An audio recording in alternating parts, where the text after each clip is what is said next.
الحمد لله نحمده الحمد لله نحمده ونستعينه ونستغفره ونعوذ بالله من شرور أنفسنا والسيئات أعمالنا من يهده الله فلا مضل له ومن يضلل فلا هادي له وأشهد أن لا إله إلا الله وحده لا شريك له وأشهد أن محمدًا عبده ورسوله صلى الله عليه وعلى آله وصحبه أجمعين ومن سار على دربهم إلى يوم الدين وعنا معهم بكرمك وجودك يا أكرم الأكرمين ويا أرحم الراحمين. أما بعد فاتقوا الله عباد الله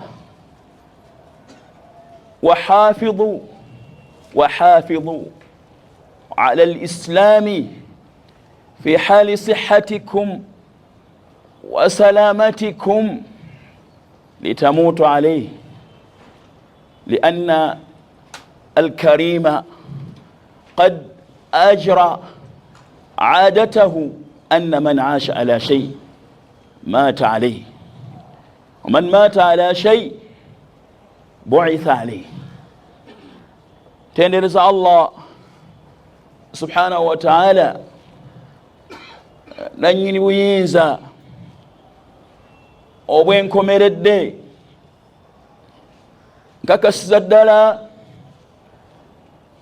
nga sina kubuusabuusa kwonna tiyateekeddwa okusinzibwa, kubanga ye nannyini byonna ebiri mu ggulu ne mu nsi. wama bikum min ni'matin fa min Allah, kyonna kye tulina kikye, bwera nga byonna bibye. huwa almustahiqu lilibada, yateekeddwa okusinzibwa, yateekeddwa okugulumizibwa n'okusukkulumizibwa ku buli kintu kyonna.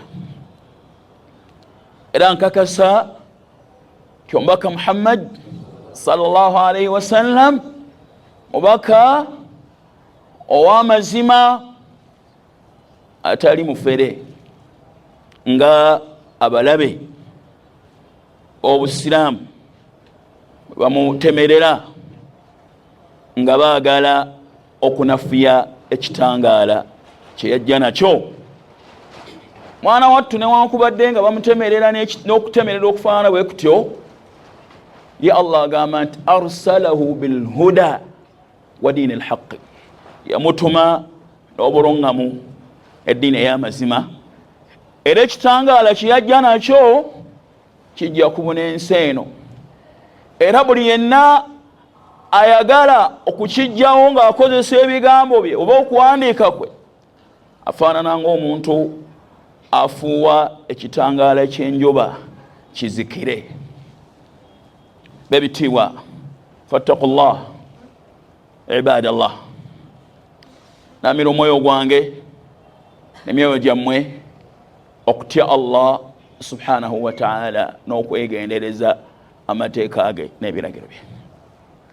وحافظوا على الإسلام في حال صحتكم وسلامتكم, mukuume obusiraamu bwammwe mu mbeera yammwe yonna, mu mbeera ey'obulamu nga muli mu mbeera nnungi, mu mbeera ey'emirembe, mu mbeera ey'obuzibu, litamuutu alayhi, mulyoke mubufiireko. Temugenda kubukuuma musobole okubutuusa lunaku lwe munaafa. fa inna alkarima qad ajra aadatahu, omugabi Allah mu nkola ye yakiteekateeka anna man aasha ala shay, omuntu awangaayira ku kintu maata alayhi, ebiseera ebisinga kyafiirako. Okyo kiyava Allah subhanahu wa ta'ala atukubiriza n'agamba nti ya ayuha alladhina amanu ttaqullaha haqqa tuqatih ولا تموتن إلا وأنتم مسلمون temufanga okujjako nga muli basiraamu temusobola kufanga muli basiraamu nga temukuumye busiraamu mu mbeera yammwe yonna balamira okukuuma obusiraamu mu mbeera yammwe yonna okusinga bwe mukuuma obulamu bwammwe okukuuma obusiraamu bw'abantu bammwe mu maka gammwe obw'abaana bammwe obw'abakyala bammwe kubanga bwe banatuuka eri Allah subhanahu wa ta'ala nga temwabukuuma naye mbeera mwabakolera ebirungi byonna mugenda kubanga abatalina kye mwabakolera ebitiibwa balungi bwe nabaddeeyo nalabye nga ebigambo bino hadithi eno esobola okungasa nammwe nebagasa saba Allah subhanahu wa ta'ala angase nayo mu lugendo olutambula nammwe abagase nayo hadithi Anas njagala tujjemu ekyokuyiga olwaleero an Anas bin Malik radiyallahu anhu hadithi eva Anas bin Malik radiyallahu anhu omu ku basahaba abasembayo okufa era abawangaala emyaka emingi kusinzira ku dua Nabi sallallahu alayhi wa sallam قال أقام قال رسول الله صلى الله عليه وسلم يقام بك محمد صلى الله عليه وسلم يؤتى بأنعم أهل الدنيا من أهل النار يوم القيامة omuntu eyasinga okufuna ebyengera mu nsi agenda kuleetebwa ku lunaku lw'enkomerero fayusbagu fi nnar sabghatan fayughmas fi nnar asonsekebwe mu muliro anyikibwe mu muliro mubajeemu olunnyika lumu thumma yuqaalu oluvannyuma agambibwe yabna adama owange omwana wa adamu hal ra'aita khayran qattu olina akalungi konna ke wali olabyeko hal marra bika na'imun qattu waliwo ekyengera kyonna kiwali ofunyeeko wali osuzeeko mu White House wali otambuliddeko mu mmotoka zonna esinga okubeera ez'ebbeeyi fayaqulu la agambe nti nedda lishiddati nnaari olw'obukaawo bw'omuliro bwagenda okusiŋŋaana kugenda kumwerabiza mu lunnyika lumu bwagenda okuyingizibwamu ebyengera byonna bye yayita mu nsi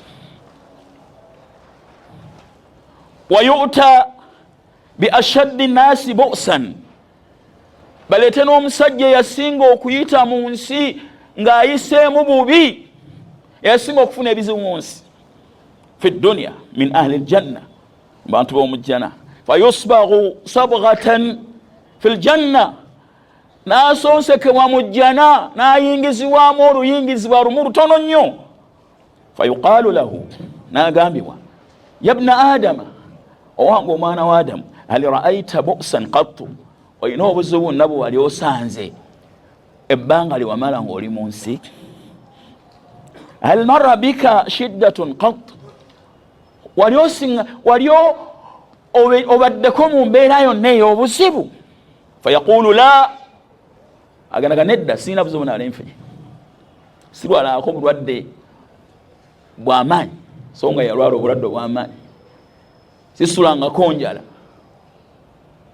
sibeerako mu mbeera yonna mbi olw'obunene bw'ebyengera n'obujjuvu bwabyo yagenda okubeera nga asiŋŋaana mu jjana wallahi ya rabbi ndayira Allah ya rabbi mulezi wange ma marra bi bu'sun qat sifunanga buzibu bwonna siitaako mu buzibu bwonna wala ra'aytu shiddatan qat teri naku yonna gye nali ndabye rawahu muslim حديث يقول الإمام مسلم أقول ما تسمعون وأستغفر الله لي ولكم ولسائر المسلمين فاستغفروه ثم توبوا إليه إنه هو الغفور الرحيم. اللهم يا مصلي في القلوب صل في قلبي على طاعتك يا مقلب كل فم من قلبي عليك برحمتك يا ارحم الراحمين.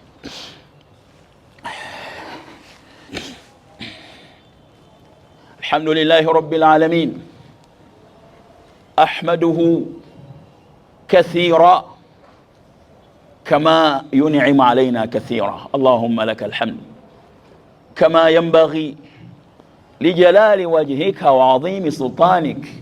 صلى الله وسلم وبارك على أشرف الأنبياء وإمام المرسلين نبينا محمد وعلى آله وصحبه أجمعين. بيتيوا أبلي مخطبين يجتيوا سوا مكرزي قال تنبا كجام حديثين وبياكو ييغا nziremu mbasomere ebigambo bya as-sadiqu al-masduq ow'amazima mu bigambo bye asinga ebitonde byonna okuba ow'amazima mu byayogera. al-masduq al-musaddaqu fima jaa bihi min al-wahyi kakasibwa nti obubaka buno bwona bwatuusaako bwa mazima kama yabo mu wekitiibwa Nabi Muhammad sallallahu alaihi wasallam. an Anas bin Malik radiyallahu anhu حديث بكو أنس بن مالك رضي الله عنه قال أقام قال رسول الله صلى الله عليه وسلم تكاكا ما ساري مخطبين وجوك فنو مقصوا حديثين يؤتى بأنعم أهل الدنيا من أهل النار. كنا كورين كوميريرو bagenda kuleeta omuntu eyasinga okufuna ebyengera byenseeno min ahli nnar yawm alqiyama mu bantu b'omu muliro bimaana alkafirun abakafiri nga Sheikh Khalid Sabti bwagamba ti manya nti bagamba ahlu nnar bategeeza alkafirun walmushrikun banga bannanyini gw'abatuufu. fayusbaghu fi nnar sabghatan anyikibwe mu muliro asonsekebweyo mu muliro olusonseka lumu. thumma yuqaalu oluvannyuma agambibwe yabna adama owange omuntu mwana wa Adamu hal ra'aita khayran qattu wali olabye kalungi konna hal marra bika na'imun qattu waliwo ekyengera kyonna kyewayitamu wali mu bulamu bw'ensi. فيقول لا والله يا ربي لا والله يا ربي ندى والله نيرينيرو يا ربي كما wange sina kye nalinda bye.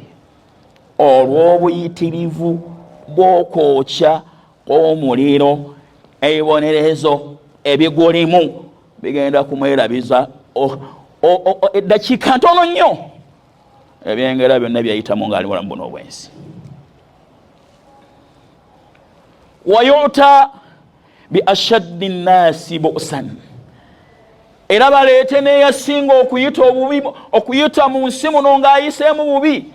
musajja talina magulu. waliwo abantu betulaba ng'amagulu gakutukako ne bwaba agenda mu khala yekulula bwekuluzi ate nga munaku awangaala bubi n'okusabiriza asabiriza bulamu bw'awangaayira kaafuna oba obutafuna nenga amana billah yakkiriza Allah subhanahu wa ta'ala nakkiriza omubaka Muhammad sallallahu alaihi wasallam wa mata mu'mina naafanga mukkiriza. bamuleeta yawmul qiyama bamuyingiza ejjana bamubuuza nti wali olabye obuzibu bwonna wali oyiseeko mu mbeera yonna ey'obuzibu? naam. fayuqaalu lahu ya bna adama hal ra'ayta bu'san qat hal marra bika shiddatun qat فيقول لا والله يا ربي ما مر بي بأس قط سلا وانغا بسيبونا ولا رأيت شدة قط سينا شنالين. رواه مسلم حديثي يوغروا إمام Muslim nga teriiko nfuufu yonna. Sinaba kuleeta migaso gya hadithi ebyokuyiga enteekateeka y'ebigambo eri mu hadith law tafakkarna wa ta'ammalna singa tufumintiriza ne twetegereza la alimna twanditegedde annahu min annahu alhaqu anna Muhammadan sallallahu alaihi wasallam jaa bilhaqi. Muhammad sallallahu alaihi wasallam yajja n'amaki enteekateeka y'ebigambo sinjiye gyetegereze. Tugenda mbyokuyiga mu hadith. Kyokuyiga ekisooka at-targhib fi na'imi al-janna ad-da'imi wat-tarhib min adhabi an-nar al-alim. Mulimu okwagazisa n'okwegombesa buli yenna amanyi nti ajja kusinkana Allah subhanahu wa ta'ala ebyengera byejjana ebyolubeerera ebifaanana bwe bityo ng'agenda okubiteekebwamu eddakiika ebbiri agenda kwerabira ennaku yonna gyeyita munsi. Wattarhib n'okwekesa n'okutiisa min adhabi nnaari al-alimi ebibonerezo by'omuliro ebiruma ennyo. Nga mu hadithi emu entuufu eraga nti Abu Talibi ye mukafiiri yekka agenda okendezebwako ku muliro. Nabbi agamba nti waliwo omusajja omu agenda okuyingira inna ahwana ahli nnaari adhaban rajulun, agenda okufuna ekibonerezo ekitone ennyo abantu b'omuliro la rajulun, musajja omu tudau fi akhmas qadamayhi jamratan, agenda kuteekebwa wansi w'ebigere by'amanda abiri yaghli minhuma dimaghuhu, ng'obwongo bwe butokota olw'omuliro obukawwa. Ma yara anna ahada ashaddu minhu adhab, talaba nti waliwo amusinze wa innahu la ahwanuhum, so nga yali basinze wonna okufuna omutono, agenda okwambala engatto. Hadithi ekyo mwekiri tulaba nabbi wayogera ku jjana bwe mbagambye ndi mulimu okwagazisa n'okwegombesa omuntu okukolerera ejjana. Waliwo hadithi endala nabbi sallallahu alaihi wasallam naye ekyo kya Muslim ng'agamba nti ma dunya fil akhirah illa mithla ma yaj'alu ahadukum usba'ahu fil yammi falyanzur ma yarja. Ensi teri ku nkomerero ku jjana Allah gy'ategedde abakkiriza wabula efaanananga omu mmwe bw'akwata olugalo n'alunnyika mu liyanja the ocean, akakomawo ku lugalo olwo y'ensi. Ekyokuyiga ekisooka. Ekyokuyiga ekyokubiri kamalu naimi al-akhira, obujjuvu bw'ebyengera by'enkomerero yunsi shiddata ad-dunya wa faqriha wa maradiha, ebigenda okwerabiza omuntu obuzibu bwonna bwe yayitamu mu nsi n'obwavu obulwadde embeera yonna mu tusemya lw'eriiso obujjuvu bwabyo. So ebyengera by'ensi omuntu abeera nabyo nga mugagga nga tasobola kulya nyama, tanywa mata, talya kyayagala, byonna byandibadde yeetaaga baabimuggyako. Ebyengera by'ensi omuntu aba nabyo asula walungi naye ng'asula atunula. Ebyejjana si bifaanana. Subhanallah. Wa shiddatu adhabi al-akhira yunsi na'ima ad-dunya wa ladhatiha, n'obuzito bw'ebibonerezo by'enkomerero ebigenda okwerabiza omuntu ensi n'ebyengera byayo byonna abenga atabifunangako. Kyokuyiga ekyokusatu tuwumbawumba in'aamu llahi ala ahli al-fasadi fi dunya laysa dalilun ala mahabbati llahi lahum innama huwa istidrajun. Allah subhanahu wa ta'ala okubanga agabirira abajeemu n'abawa ebyengera ku nsi, laysa dalilan, obwo si bujulizi obulaga nti naabaagala, era si bujulizi obulaga nti bali bulungi. Wallahi Abamerika bali bulungi awamu n'ekyo nga tebakkiriza Allah, si bujulizi. Wallahi abe Britain bali bulungi, okubeera kwabwe mu mbeera gye balimu si bujulizi obulaga nti Allah abaagala. Era tolowooza nti ekyo tekikulowooza nti bali bulungi nnyo nga tebakkiriza Allah subhanahu wa ta'ala. Allah gwagamba mbaka nti la yaghurrannaka taqallubu alladhina kafaru fil bilad, tekukubuzabuzanga okweyagala kw'abantu abatakkiriza Allah subhanahu wa ta'ala mu nsi. Bayina emmotoka ennungi, bayina amayumba amalungi, bayina buli kimu, mata'un qalil, kweyagala kutono nnyo tekulina makulu. Nga Allah bwagamba mbaka ng'amugamba ku bannanfuusi, amugamba nti fala tujibka amwaluhum wala auladuhum, tekwewunyisa emaali n'abaana baabwe, tekwewunyisa emaali yaabwe n'abaana baabwe. Innama yuridu Allahu liyu'adhibahum biha fi dunya, Allah yagala abonereze nabyo babeerawo nga bawankawanka tebakkuta omu n'ekyo nga balina. Watazhaqa anfusuhum wahum kafirun, babe mu nsi ate nga tabawadde bulunga. Tulowooza nti eyo minzaani Allah w'ensi gw'ayagala ne gw'atayagala, naye talina gwawa kumumanya okuggyako gw'ayagala. Kyokuyiga ekyokusatu, fihi tasliyatu li ahli al-iman, nage mutekeko amaaso. Fihi tasliyatu li ahli al-iman min al-fuqara al-mu'dimin, mulimu okugumya abakkiriza abaavu abatalina ke balina, abalwadde abalumwa amajinni agaagaana okuwona. Timugume ad-dunya saa, ekiseera kitono, muguminkirize, temugenda mu masabo kunoonya bugagga, muguminkirize, temugenda mu masabo kunoonya okuwona. Ad-dunya saa, ekiseera kitono nnyo mujja kuleka ensi eno, mwerabira ennaku yonna gye mwayitamu. Allah baali bayingize jana. Allahu akbar. Mu hadithi mulimu ekirala, at-tazhidu, nga mmaliriza, fi dunya wat-targhibu fi al-akhirah. Hadithi eyigiriza abantu okuteeka ensi mu kifo kyayo, okukyawa ensi. Okukyawa ensi si okw'obutakola, wabula okw'okubanga tebatwaliriza, bagiteeka mu kifo kyayo. Bwe basinkana ensonga ng'erimu enkomerero, ng'erimu n'ensi, bakulembeza enkomerero. Ibn Taymiyyah agamba nti okukyawa ensi kitegeeza an takuna dunya, an takuna al-akhirah fi qalbik, yenkomerero okubeera mu mutima gwo. Wa dunya fi yadik, ng'ensi eri mu mukono gwo, okyetaagisiriza ogiwaayo ogiwaayo. Hadithi eno mwekiri, subhanallah. Wa fi hadha isharatun ila anna al-aaqila, mwekyo mulimu okulaga nti omugezi man nadara fi al-ma'al la fi ajil al-hal, yatunulira enkomerero y'ebintu so saabitunuulira kungulu n'alabanga ebitaakomye. Omukazi n'agenda ne Peter, abasajja bambula, n'akomekkereza ng'afiiriddwa eddiini. Banyumiriza omukyala alina omusajja mugagga, siraamu omu ng'agamba nti sisuubira nti obusiraamu bwe bunaawona, kubanga buli kimu akimuwa. Okuwa ebingi si kyekikulu, ekikulu y'eddiini yo.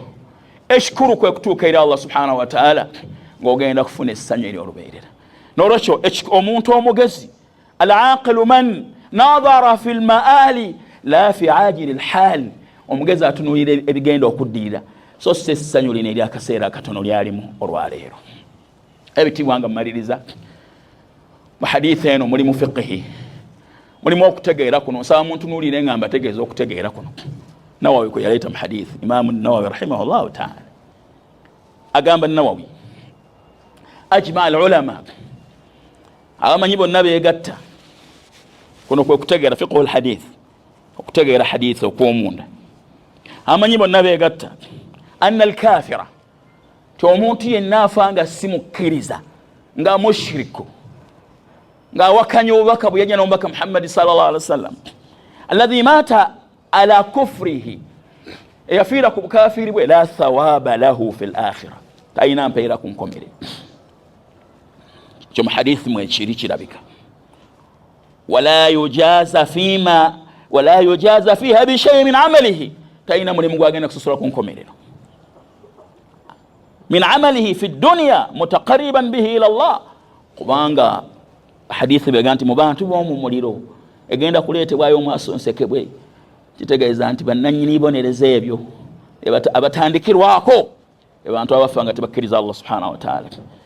Abalala bagenda kugobereza abasiraamu abafa nga bajeemu, bagenda kugoberera abajeemu abakulu abawakanya Allah n'omubaka Muhammad sallallahu alaihi wasallam. Kisemereyo ddala naye nga fiqhu alhadith kutegeera hadith haqaratu dunya binisbati lil akhirah, obutono bw'ensi bw'obulamu bw'ensi n'obunyomoofu bwabwo bw'oba ogeraageranyiza obulamu bw'ensi n'enkomerero.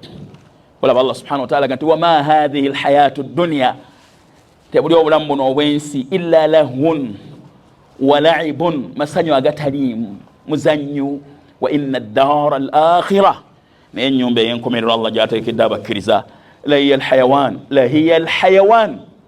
alhayatu alhaqiqiyya, bwe bulamu bwennyini. Law kanu ya'lamun, singa baali bamanyi bwe bayinoonyeza era bwe bandibadde bakulembeza ku buno obw'ensi. Allahumma salli ala Muhammadin wa ala ali Muhammadin kama sallaita ala Ibrahim wa ala ali Ibrahim innaka Hamidun Majid, wa barik ala Muhammadin وعلى آل محمد كما باركت على إبراهيم وعلى آل إبراهيم إنك حميد مجيد. وارض اللهم عن خلفاء الراشدين منهم أبو بكر وعمر وعثمان وعلي وسائر أصحابة رسول الله. اللهم أعز الإسلام والمسلمين وأذل الشرك والمشركين ودمر أعداءك أعداء الدين وانصر الإسلام والمسلمين في كل مكان، وانصر إخواننا المستضعفين في غزة، وانصر إخواننا المستضعفين في غزة، وانصر إخواننا المستضعفين في غزة، واجمع كلمة المسلمين في كل مكان الحق، واجمع كلمة المسلمين في كل مكان الحق، واجمع كلمة إخواننا في سودان الحق، واجمع كلمة إخواننا في سودان على الحق، واجمع كلمة إخواننا في سودان على الحق، ورد إليهم أمنهم وسلامتهم، ورد إليهم أمنهم وسلامتهم، ورد إليهم أمنهم وسلامتهم. اللهم اكفنا بحلالك عن حرامك وأغننا بفضلك أمن سواك. اللهم أغننا بفضلك أمن سواك. اللهم أغننا بفضلك أمن سواك. اللهم إنا نعوذ بك من زوال نعمتك وتحول عافيتك وفجاءة نقمتك وجميع سخطك برحمتك يا أرحم الراحمين. يا حي يا قيوم برحمتك نستغيث، أصلح لنا شأن كله ولا تكلنا إلى أنفسنا طرفة عين. لا إله إلا أنت. اللهم توفنا مسلمين وألحقنا بالصالحين برحمتك يا أرحم الراحمين.